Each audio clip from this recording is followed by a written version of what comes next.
Hello, everyone. Welcome to our presentation. My name is Michelle Nall, and with Momentum Learning. Today, I will be talking about our fall classes and also importance of the contest math preparation. And we will also attend, we're going to take a look at few questions regarding kissing circles. And then I will take questions if you have any. At any time, if you have a question, please just wait for me to finish my sentence. Then you can either use the chat box or simply unmute yourself, ask your question. But again, please let me finish the part first. Maybe I will answer that question. And at any time, if you have a question regarding that slide, you can ask using the chat box or just speak up, please. We are going to be, this is probably going to take about an hour, and maybe we will go a few more minutes beyond that, but it shouldn't take more than that. And like I said, my name is Michelle Nall. Just a little about me. I have about 17 years of teaching experience. I started as a math teacher, and then I serve as an assistant principal. But I've always been a part of math competitions, and including Math Counts, AMC 8, AMC 10, AME. In the past, I used to live in Texas. Now I moved to Virginia for the last 2 years. Now I live in Virginia in the Richmond area. While I was in Texas, I was volunteering at a school at Corral Valley Middle School. I was teaching the contest math courses as a volunteer and also coaching the math team. And while I was there, we also had a chance to coach the Texas National Math Counts team, where we won 3 years in a row. And also I was part of the coaching team for the last year's Texas team, where Texas also won the first place. And the first place individual was also from Momentum Learning and was one of our students. And I'm serving on the Math Counts board and AMC 8 editorial board. I'm both in their question writing committee. I have about, I think, 3 more years in that. And so it is just, and I teach the contest math 401 and 501 AMC 10 prep courses. And this year I will also be teaching the contest math 301 class. But today, mainly, I will talk about the 401, 500, and 501 course. Like, I will talk about the class, what we're going to cover, and if the class is a right fit for you. It is always like that. So there's a question that why is it showing Tuesday, January 9? Whenever I share my screen, that's the day that got stuck. I'm not sure why. Okay, so there was a question on the top left corner. Where is it showing Tuesday, January 9? That's not the presentation date. That's the date on the iPad. And every time in the Zoom, it just got stuck there. And don't know how to fix it. So anyways, let's move on. So again, like today I said, why math competitions and how to prepare, why choose Momentum Learning and contest math 401, 500, and 501, especially focused on the fall courses. And I'm also going to talk about our contest math sequence. And like I said, I'm going to go over a few questions on the kissing circles part. That's a topic from these courses in the geometry section. Okay, so let's start talking about why math competitions or why we want to do math competitions. And of course, there's a classical answer that because of the colleges ask for it and so on, but there's actually a lot more benefit than that, right? There's actually a lot more important stuff than just to have something on your resume, right? But we know that if we engage in math competitions, it can actually help us bring out a range of personal and academic growth, okay? Especially like when we get involved in math, when you get involved in math competitions, it's going to help us tackle complex math problems that goes beyond the school curriculum, right? And I'm sure for most of you who are here, there are students, or most for the parents for your students, that school math comes really easy. So the math competitions helps us basically help these students being more challenged in that area. So it can help us foster more critical thinking and problem-solving skills because it requires a deep understanding of the concept, right? Rather than just focusing on how to add fractions, we might see a really nice word problem that's only solved using adding fractions. So we are still using that skill that comes from the school math, but in a totally more complex format, right? And so that's why that practicing in these competitions definitely help enhance the math abilities. You see a lot more different problem types, different concepts. So it becomes a more problem solver, not just in math, but also in computer science and also in science areas as well. So, and obviously, it will help you in other testings, right? SATs and beyond. Okay, and obviously, of course, the obvious reason is for most of the people, they would say stand out in college applications and so on. Yes, but for it to stand out in college applications, participation is a big part of it, but also getting the results. But the thing is, as we all know, getting results is not that easy. It requires a lot of organized studying, a lot of time sacrifice, and family time sacrifice, and so on, right? So that's why just focusing on the result is not gonna help us, but focusing on the other benefits, like I just mentioned, motivates us to spend time in more problem solving skills. And it's also when you practice these competitions, we feel that you are part of the community. It helps us connect with the same or like-minded individuals, right? It provides opportunities for collaboration and friendship and so on. I have students in the past that participated in math competitions, or they were part of the same team, or they met in math competitions and they become roommates when they go to college, or even co-workers.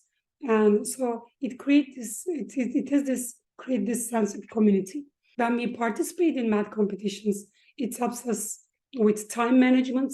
As you all know, in math counts, AMC 10 and AMY, although you might think that AMY is 3 hours may not be enough to cover all these questions, right?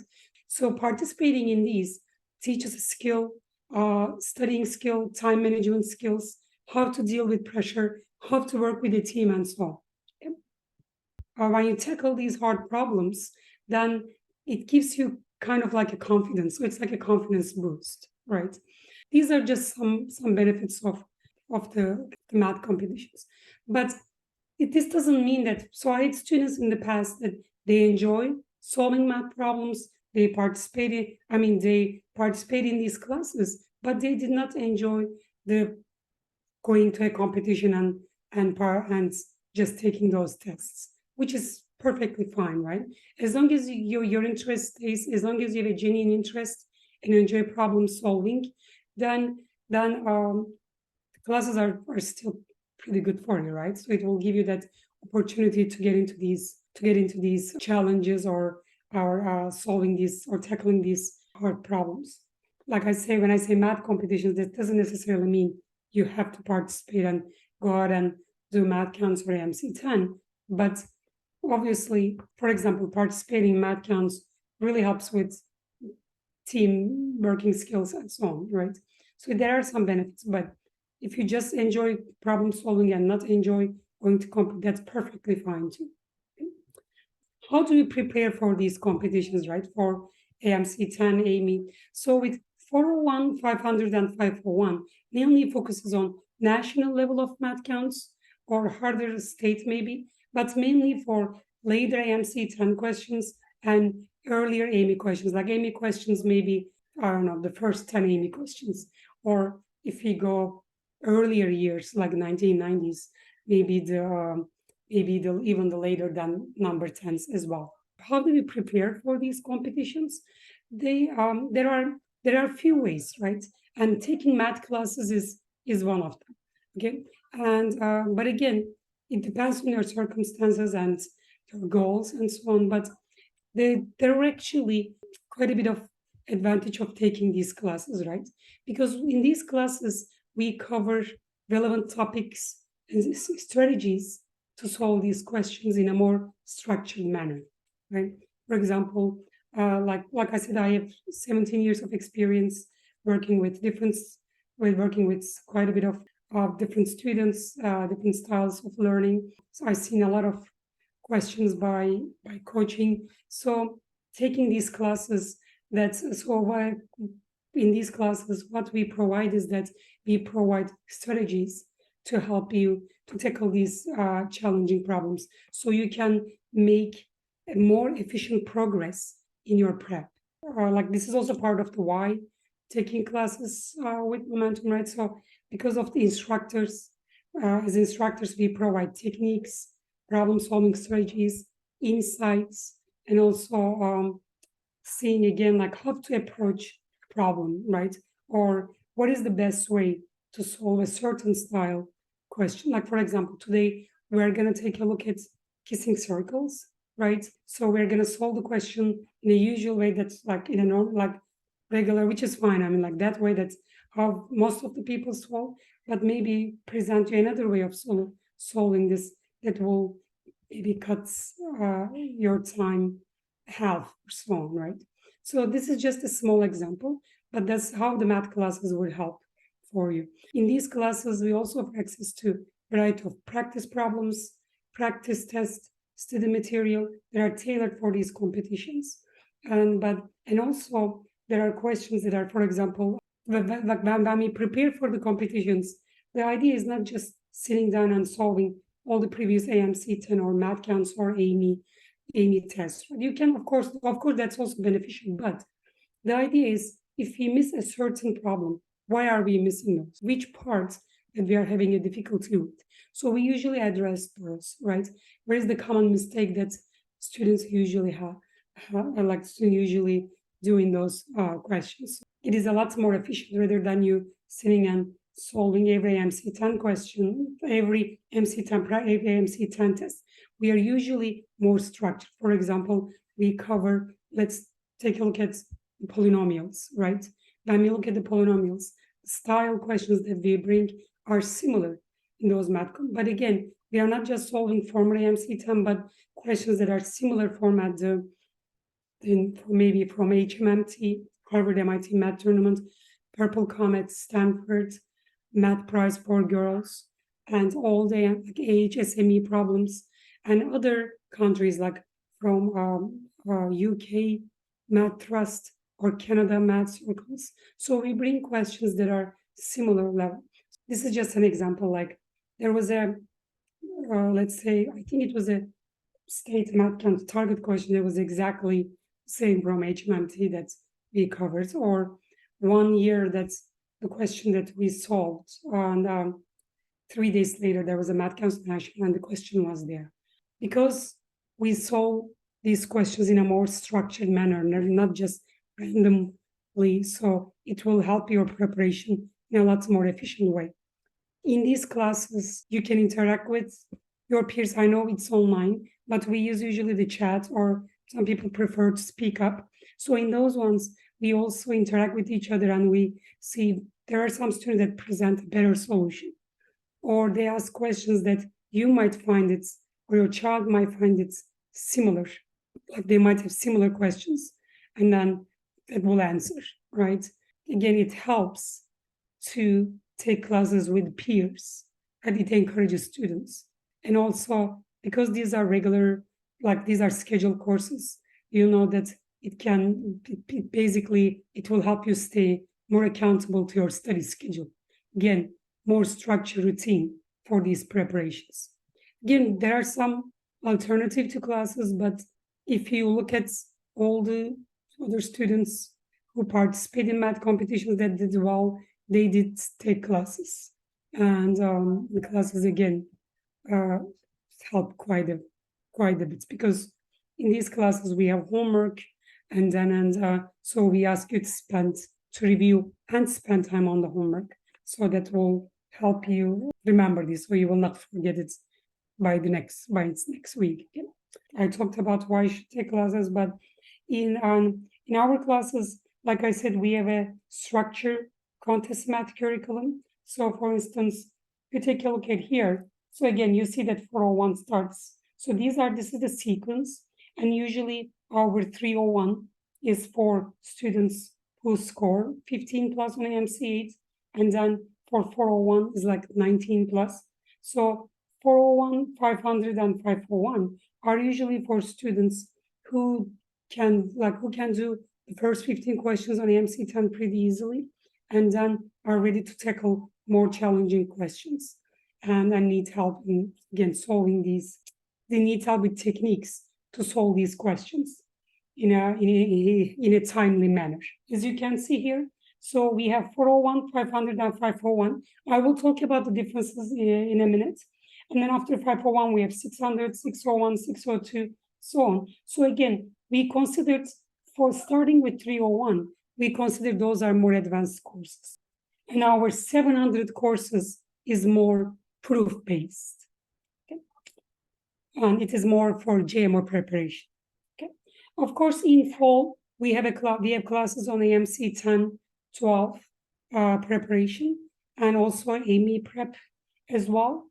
There was a question that for our AMC 10 bootcamp, will it cover the similar? It will cover the same topics. There might be some questions that are different, that are updated. The questions will, we will have at least 50% will be the same. And the AMC 12 parts is gonna cover topics that are more relevant to AMC 12, like complex numbers. Okay. Again, I will talk about 401, but before we start talking about 401 and 500, let's talk about the contest math 401. So first of all, the main difference between from when we make a transition from content, the more math counts prep to more AMC 10 and AME prep, the main difference is the time that we spend on each problem, right?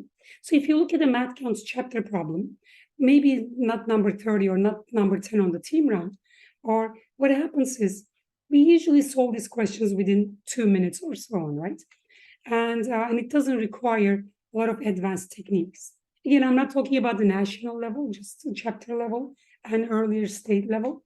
But so the main difference is the time that we spend. For example, the time that it requires for us to solve AMC 10 number 25 is going to be different. We cannot, AMC 10 is a 75-minute test. There are 25 questions, but it doesn't mean each question is just for 3 minutes. That's not the case, right? So we spend less time solving the first 10 or 15, then we have more time for the remaining part, right? So for AMC, starting with 401, we are learning how to tackle these problems. So that is why in these classes, we solve less number of questions, right? So the patience part is the part that's going to be more challenging, right? This is not a countdown round. We don't buzz in and give an answer, right? So this is more, so in these setting, we first need to see how we approach the problem, or what is the best way to approach a certain problem, right? And that's what we teach in these classes too. But the thing is, when a student, after the 2 minutes, they feel more frustrated. They're like, I'm done, I cannot do this question. So that's not the case, obviously, right? We need to spend 6, 7, 8, 10, 15 minutes, right? Of course, I'm not saying 15 minutes on the test, but when we solve them and when we learn how to solve these, right? That is why that transition is the hardest. So usually students feel more discouraged when they see these challenging problems. One of the reasons is also they don't know the techniques, right? So maybe we need to know recursion to solve a counting question in a much more efficient way. Or we need to know, maybe, especially when you move on to 600 or maybe 501, how to use Burnside's lemma to solve a coloring question, right? Learning these techniques are important, right? But again, every question there, you should be able to solve it by just, or even in the national math counts, but by just knowing the basics. But that takes more time, right? But if he can solve a question in a much more efficient way, then we have more time to check the other questions that we solve, right? So that is one way to eliminate the careless mistakes, okay? So in 401, that's what we learn. In the fall semester, we focus on algebra, and also the last 2 weeks, we focus on the combinatorics. But when I say the algebra, there is also the arithmetic parts, right, for the algebra. And if you see just 3 topics, these are not just like, we look at linear equations, nonlinear equations, symmetry in equations, word problems. In the polynomials, we talk about Vieta's, Newton's method, right? And we also talk about the Descartes rule of sign and so on, right? It takes more than 1 week to cover the polynomials or division in polynomials and so on, and sequence and series. And so these are the three main topics that we cover. And also in combinatorics, we talk about binomial expansion and distribution problems. Okay, each week we're gonna have, so each week we cover about 12 questions, 12 to 15, and the homework is about 10 problems. And each class is recorded, obviously, and also there's a homework problem solving session. Because again, this is a contest math class, and in each class is 2 hours, we don't spend time on, like we cannot spend just 2 hours of teaching what's a polynomial, right? Some of the basics, you assume that you know it before coming to 401, 500, or 501, right? So please pay attention to prerequisites. But with, for example, but we still, for if it's a new topic, let's say polynomials, right? With the polynomials, we still spend significant amount of time introduction to the polynomials. I mean, when I say introduction, what I mean is explanations for the topics, right? And then we go into problem solving. So we spend about, we have 2 hours, like a 7-minute break, but we spend about 20 minutes or so on explanation or the basics of the polynomials. So in 500, we, again, the algebra, we cover algebra and combinatorics. The combinatorics is a little bit more. The difference between 500 and 401, it doesn't necessarily mean that 500 is harder than 401, but it just 500 is also, it also covers some topic towards maybe like, for example, logarithms, complex numbers, students who are maybe interested into taking AMC 12. So these are the, so in algebra, we cover algebraic manipulation, polynomials, logarithms, complex numbers, and inequalities. For the polynomials, there are different style of questions, okay? So it's not the same problems in there. Combinatorics, 3 C's of counting, case where complementary, constructive, distribution, and principles of inclusion and exclusion. For 541, again, it's algebra, number theory, and a week of combinatorics. For the algebra part, equations, polynomials, functions. Functions, we especially focus on piecewise defined functions, complex numbers, inequalities. We cover a little bit more inequalities on 541 than 500. And we also cover the number theory. In the number theory, there is also an algebraic number theory as well. And again, the questions there are different questions in these classes. Okay? The questions, again, similar to AMC and HMMT, Stanford Math, or Carnegie Mellon Math Tournament, and so on. Okay? But again, the questions are mainly come from math competitions. Okay? There are also some that we write, but mainly from math competitions. Any questions? I'm also gonna cover what is the class platform like, okay? And so the class structure that you see here, so this is a sample page that the students see in the front page. So this is when they go into our Canvas page, where you get an invite for the class, this is the front page, right? And click on these are the weeks are the different modules. So for example, this is the module that we cover, let's say week 2, linear equations and quadratic equations. So here are the handouts, in-class exercises, and there's a homework. Whenever the class is done, the recordings will be published under the recordings part. So this is the same for each week, okay? And if you have a problem-solving session, that will also be included under the recordings, okay? So students can find this every week. So when the class starts, we would refer to them. This is where you can find the handouts and the problems here. Okay.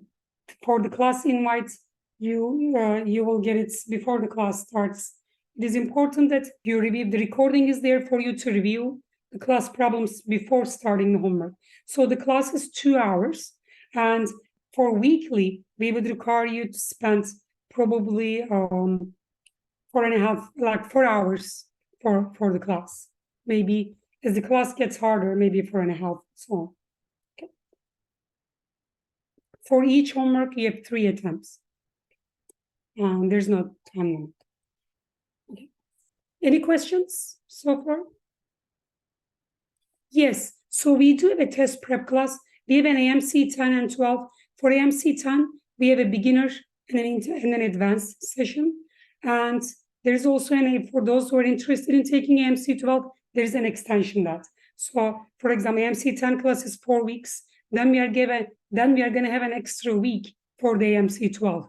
So it will, but so that class is just for 5 weeks. But please keep in mind that for AMC 10 and 12 class, those are problem-solving classes, right?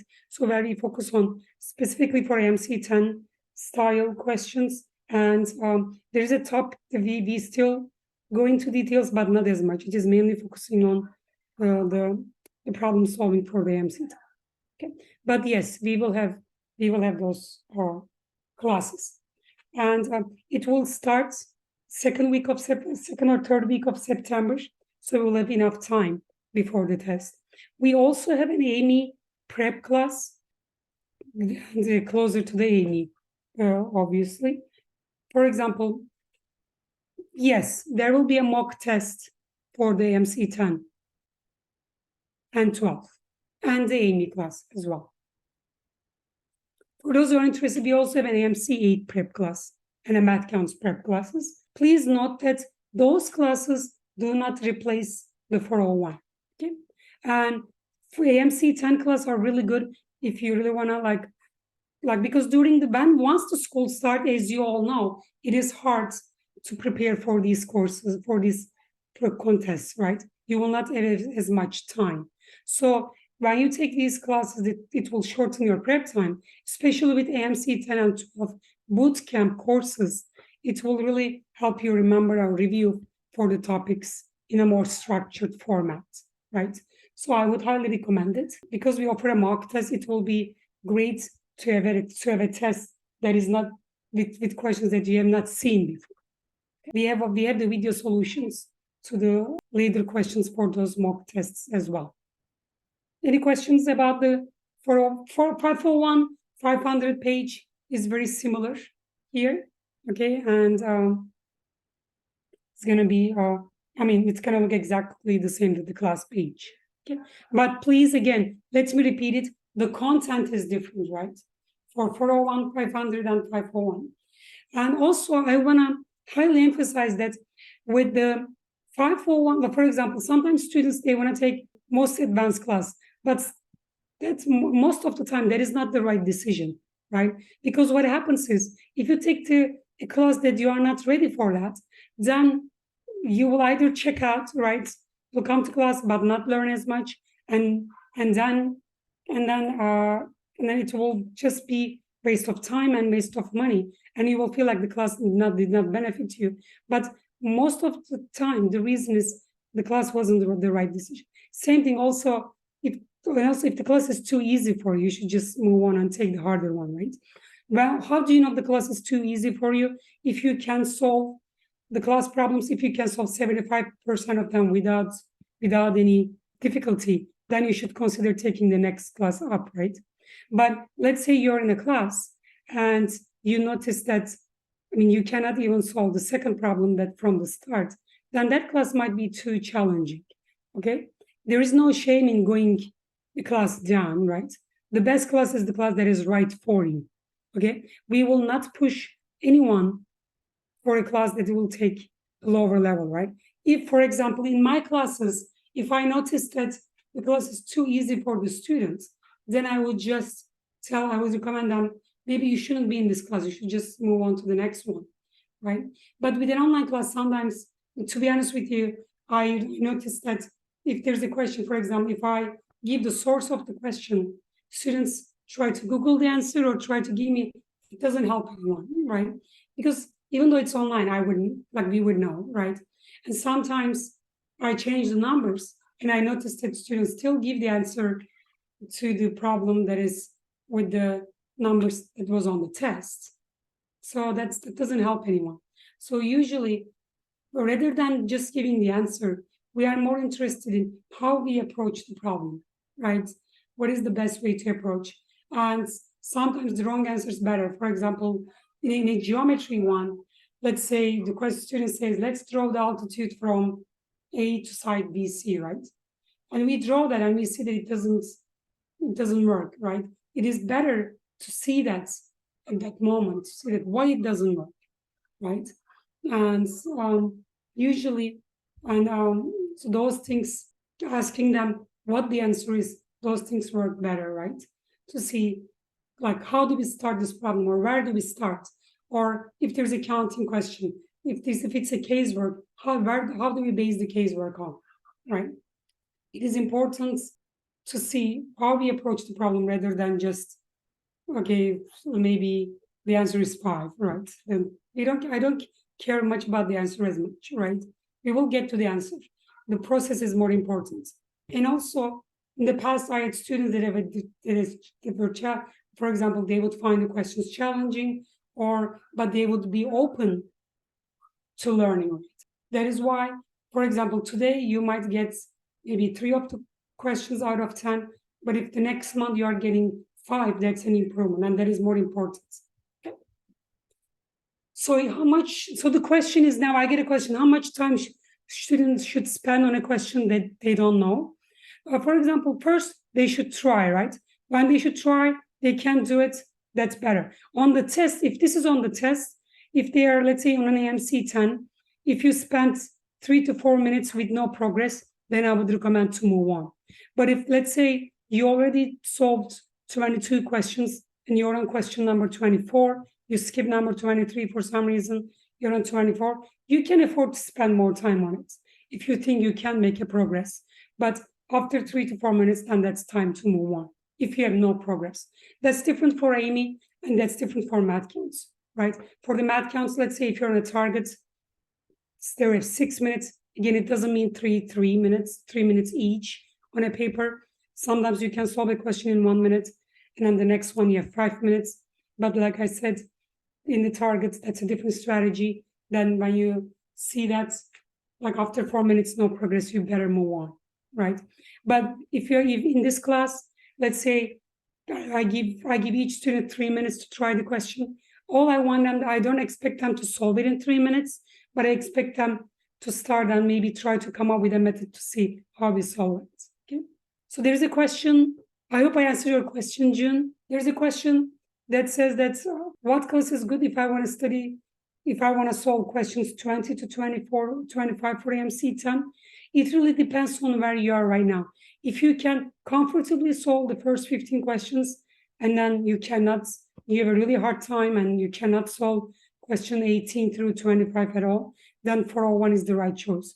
But if you are only having a difficulty with questions 24, 25, maybe 541 is a better class for you. So depending on where your level is right now. Okay. But like I said, you can always switch. Taking a much more challenging course than when you're at is not going to help you at all. Okay? And trust me, I would know if a class is too easy for you. Okay? The best class is whatever the class is right for. Okay? So these are just some examples. This is what the handout looks like. This is not the question we're going to solve. So for example, this is a question from 401, right? In the solving equations part. This is a symmetry in equation from 401. This is another sample question. Obviously, this is not something that I would be focused on right now, okay? But these are just sample questions. This is what it looks like in a class, okay? Let's go to the part where we talk about the Descartes theorem. So before I start this, again, I will also talk about the figure. But let's say this is a sample question from AMC 10, right? So from the AMC 10, this is a very well-known problem. So I'm going to solve it using the basic math counts technique, right? So in this question, for instance, we are given 2 larger circles that have a radius 4 and 9. And then the question asks, what is the radius of the smallest circle? Normally in these questions, I would recommend whenever we see tangency, the goal is usually to connect them, draw the radius to the tangent points, because it will give us right angles. In the circle, when we solve circle problems, it is either similarity or we're going to try to create right triangles so we can use Pythagorean theorem, right? So normally, how would we solve this question? So we mark the centers, right? Let me sorry, I'm just gonna change the thickness so you can see it better. Okay. So we are gonna mark the centers, right? And once we mark the center, the question is asking the smaller radius, right? The smallest radius. So when we draw these ones, again, this is how we solve it, right? Originally, let's label this as O sub 1, O sub 2, and O sub 3. The question is asking us for the radius of the circle O sub 3, right? And now, normally we would drop the radius, right? And then this one is here. This is what we are looking for, right? Okay, small one. Again, this is R sub 2 is 9. This is R sub 3 that we don't know, right? We advise them to connect the centers, right? So we connect these ones. I know that these are collinear because of the tangents, right? And now, again, because I'm interested in the R sub 3, I'm going to involve that at some point. So we're going to draw these ones. Okay. And now this is usually typical way of solving these questions without using the Descartes, right? Now, I know that here is 4, here is 9, right? And we know that the distance O sub 1, O sub 2 is 13. And then, again, remember I told you the goal is to create right triangles. Well, I did have some right angles, but to get this involved, I need to create these. Right, so we'll draw this one. Let me change the thickness here too. Okay, we'll drop this, right? And now we have these right triangles, right? And we know that, let me label these points, right? A and B. Here is C, here is D, and let's call these points E. Okay. And now we know that here is 4, R sub 3, 9, R sub 3, and so on. Now, because I need to know this R sub 3, now if you take a look at this right triangles, then I know that in here, if I know this part, then maybe I can find R sub 3 because now I have a right triangle here. Same thing over here, right? Yep. Now, let me now, what we can do is that, again, so in this case here, now we can see that, well, I don't know this part or this part, but now take a look at this trapezoid, right? It's a trapezoid because these two are parallel. Now we would draw this line here, and because the figure here is a rectangle, then I know that all these ones are equal to one another. Let's label this point F. Okay. I hope that makes sense. And I know that O1D is same as FC, so therefore this is 4. So that means O2F is 5. Then from there, I know that using the triangle O1, O2F, then I know that O1F is equal to 12, right? Because of the Pythagorean theorem. That is also equal to AB, which is also equal to CD by, right? Okay. Again, my goal is to find R sub 3. So now I know this whole thing, right? And then I can also find this whole thing using the R sub 3, right? Now what I can do is that I know that now I can write this part, right? I can say that O1F is same as AO3 plus O3B, right? Okay. And I know I can write all this in terms of R sub 3 here. Okay. I hope that makes sense. Again, I'm not going into very details now. I'm just talking about, like, normally in the class we would be on interaction, but my goal is to try to introduce Descartes theorem, right? For now, okay? So again, for today's purposes, I'm just going over the usual way of solving this question. Okay. Now, we can see that, again, I know that now I find this is 12. So I know this one is 12, right? So now I have these two right triangles here, right? Okay. So let's use that. Let's try to find, sorry guys. Let's try to first find AO3, right? I know that AO3, by using the Pythagorean theorem, is equal to what?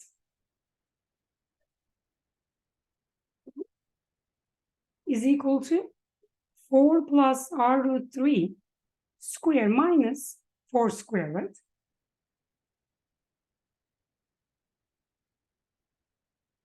That makes sense. And now, using now, again, now we need to figure out O3b, and we're going to use Pythagorean theorem again, right? I'm sorry, guys, did I say 4 square? Sorry about that. This is R3, so this is 4 minus R3, right? I'm sorry, this distance. Okay. 4 minus R sub 3 squared. Okay. Same thing with O3b, this one here. Now we know that here is, because these little pieces are sub 3, so that means O2b is 9 minus R sub 3, right? So again, let's find this. Again, this is, as you can see, it is similar idea. 9 plus R sub 3 squared minus 9 minus R sub 3 squared. Okay. So therefore, O1F is equal to what? Again, when you do the squares, or you can do difference of squares or just expand it, and you can see that bunch of stuff cancels. There is 8R sub 3 plus 8R sub 3. So I know that this is square root of 16R sub 3 plus square root of, on this one here, 18, right? So therefore, 36R sub 3, right?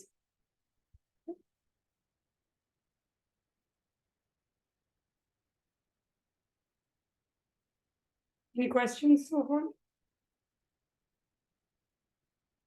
Very good. So now we know that this is equal to what? 4 root R sub 3 plus 6 root R sub 3, right? Now we are done, because I know that this is equal to 12, right?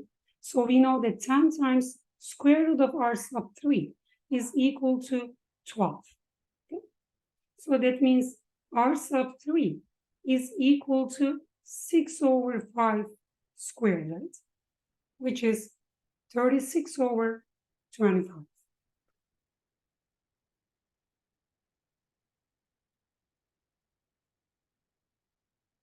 So this is one way of solving this question, right? Now, but again, this takes a little bit of, like, we have to draw some auxiliary lines, or and then we have to write these equations, and so, which is fine. Again, this is how we usually solve the question. But this question now, there is another way to solve, because what happens is we may need maybe another method questions that are similar to this. For example, this is one question, and then this is also from AMC10. Usually we solve it using this, connecting this, and then also drawing this one. And then this equation even is more complicated. And if you take a look at here, if you don't know the Descartes theorem, this question, it becomes a lot more complex. It requires love of cosine stewards. It takes quite a bit of time. Okay, I mean, a lot of time, actually. Okay, so now what we're gonna do is, so let's go back to this figure, right? On this figure here, again, we have two red circles. I'm gonna come to where those red circles gonna come from. Okay, we call this Descartes theorem, or we call it kissing circles. Okay, and usually I call it kissing circles.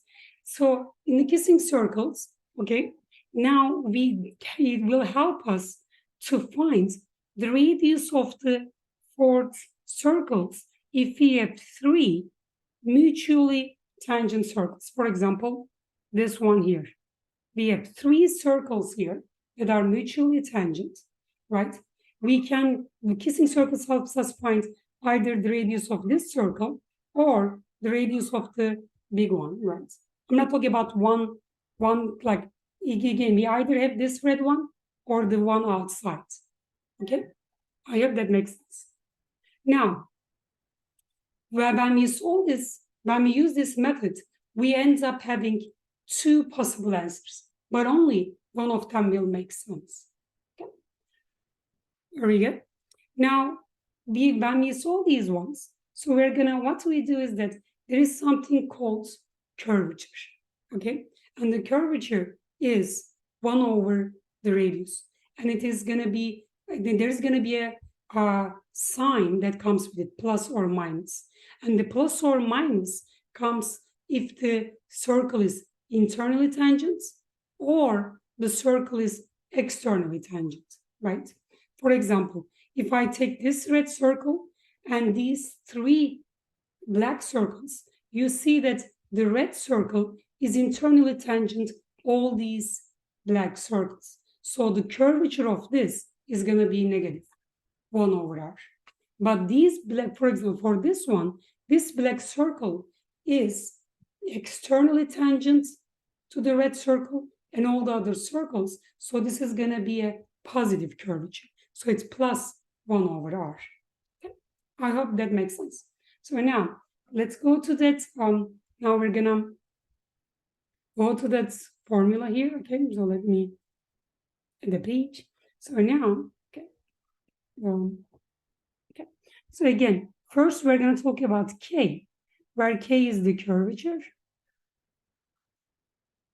and it is either plus or minus 1 over r. It is plus if it's externally tangent, and then it's minus if it is internally tangent.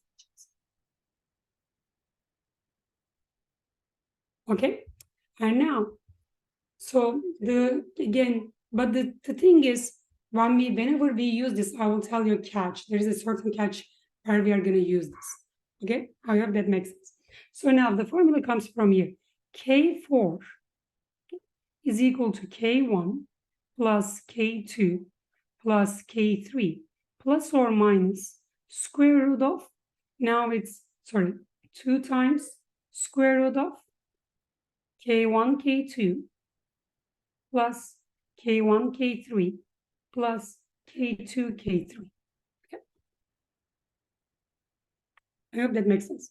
Again, the plus or minus part comes, so we are going to have two possible answers, but one of the answers is going to make sense. Okay.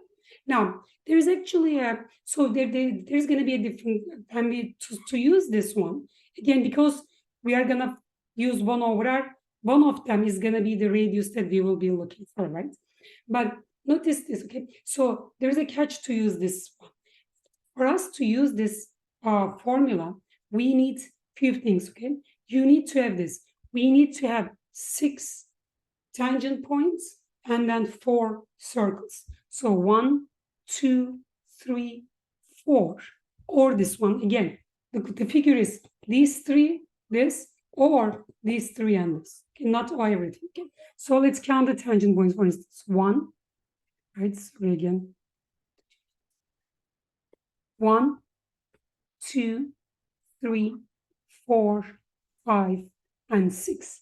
Again, 6 tangent points and 4 circles. For example, if you have this one, let's say I have this 1, 2, and let's say I have another one, and let's say I have a line, right? By the way, line is considered as a circle, is just the line curvature is 0. Now, if you take a look at this one, you can see, well, I have 1, 2, 3, 4 circles, right? So I should be able to use this, but you need to see, we have to have 6 tangent points, right? There is 1, 2, 3. There is only 3 tangent points, so we cannot use that formula in here, okay? So just wanted to remind you that, okay? Again, and also you can see that all these, in these 3 circles, they are all tangent at 1 point. So again, doesn't work. Okay. So I hope that makes sense. Okay. Now, take a look at this question that we just covered, right? Okay. Take a look at this one now. Okay. So I'm going to erase this. Now, what we are going to do is, okay, so let me make sure. Now, on this one here, first, let's count. 1, 2, 3, 4, 5, and 6. So I have 6 tangent points and 4 circles. 1, 2, 3, 4. This one is also a circle with a curvature of 0. Okay, so let me. Okay, very good. I hope that makes sense. So now let's write it, right? So on this one, you can see that they're all externally tangent, right? So they're all positive. Okay, so we can say K1 is 1 over 4. It is positive because it's externally tangent. K2 is 1 over 9. K3 is a 0 because, again, there is no curvature for the line. K4 is 1 over R. And that is exactly what I'm looking for, right? K sub 4. Okay. So now, K sub 4 is equal to what? K sub 1. Is it okay? 1 over 4 plus 1 over 9. K sub 3 is a 0 plus or minus square root of 1 over 4 times 1 over 9 plus 1 over 4 times 0 plus 1 over 9 times a 0. Okay. We get? Now we can see that 1 over 4 plus 1 is 13 over 36 plus or minus square root of 1 over 36, right? Oops, did I solve it? I might have made an arithmetic error on the previous one. Anyways, okay, are we good?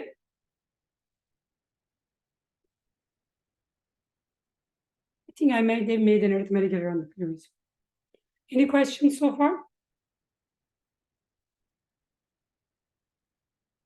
Now, that means K sub 4 is equal to either 13 over 36 plus 1 over 6, or K sub 4 is 13 over 36 minus 1 over 6, right? So the first case, right? So the first one is, it is going to be 19 over 36, right?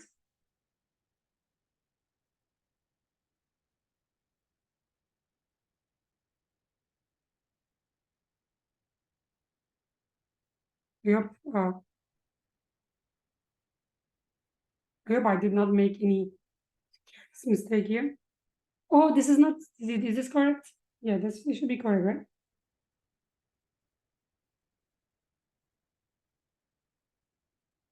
So now, so the first one is everyone okay with this? That is 19 over 36. You need a 2 before the Oh radical. yeah, I forgot the 2. Thank you. I was like, there is something wrong here. Thank you so much. 1 over 6, right? So now, what is the first one going to be for K sub 4?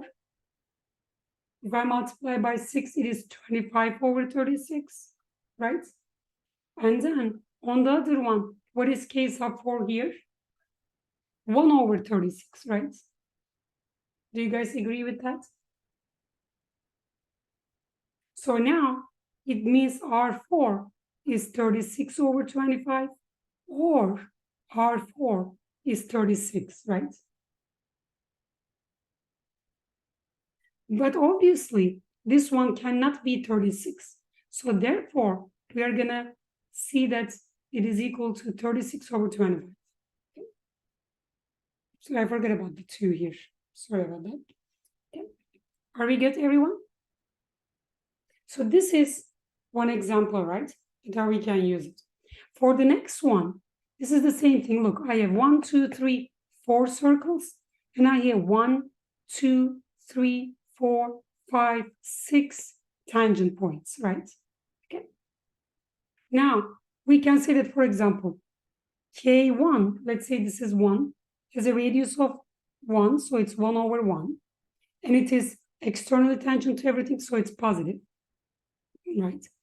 B and C, they are congruent, right? So, and then we can see that K sub 2 is equal to what? What is the radius of the big circle? Okay, it says it passes through, it is 2, right? But we know that this is negative 1/2.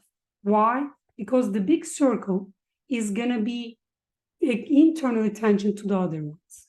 Okay, and we know that k sub 3 is equal to k sub 4, which is 1 over r. Okay, so I'm going to call that just k. So now I will say that k is equal to 1 over 1 minus 1 over 2 plus 1 over k, 1 over r, right? Actually, I'll just say k. Or let me just say 1 over r, okay, guys? Okay. And then let me say 1 over r here again. And then it is going to be plus minus 2 times.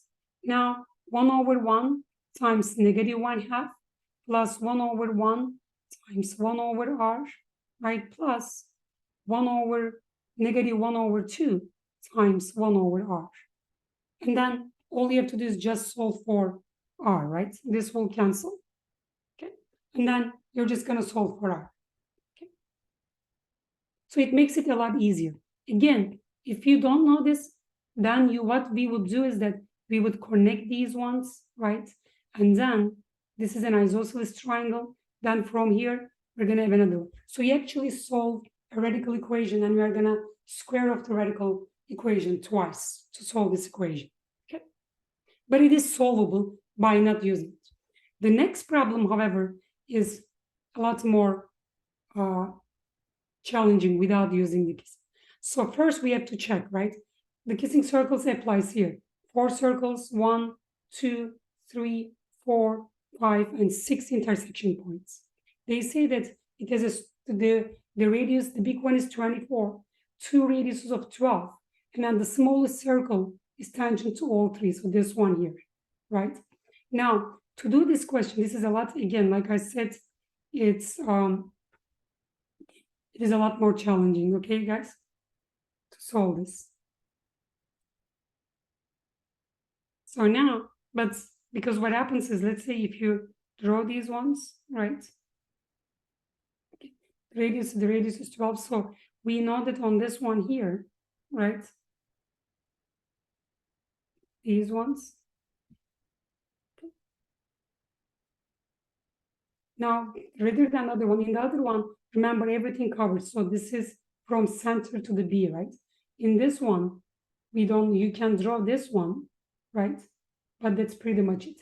There's nothing, so it is very hard to solve this by using the usual methods that we know already, okay? But by using, you can try it, you will find it's very challenging. A couple of my students tried it and they just gave up, right? So on this one here, because we are looking for the smallest one, we're gonna call that k sub 4, right? Or you can say 1 over r. So we know that k sub 1, because it's internal, it's negative 1 over 24, k sub 2, 1 over 12, k sub 3, positive 1 over 12, right? And then k sub 4, simply 1 over r. So we will do the same thing here, right? 1 over r equals 1 over 12 plus 1 over 12 minus 1 over 24 plus minus, let me write like this, plus minus 2 times 1 over 12 times 1 over 12 plus 1 over 12 times negative 1 over 24 plus 1 over 12 times negative 1 over 24. And then we solve for r again, okay? So like I said, it makes it a lot easier.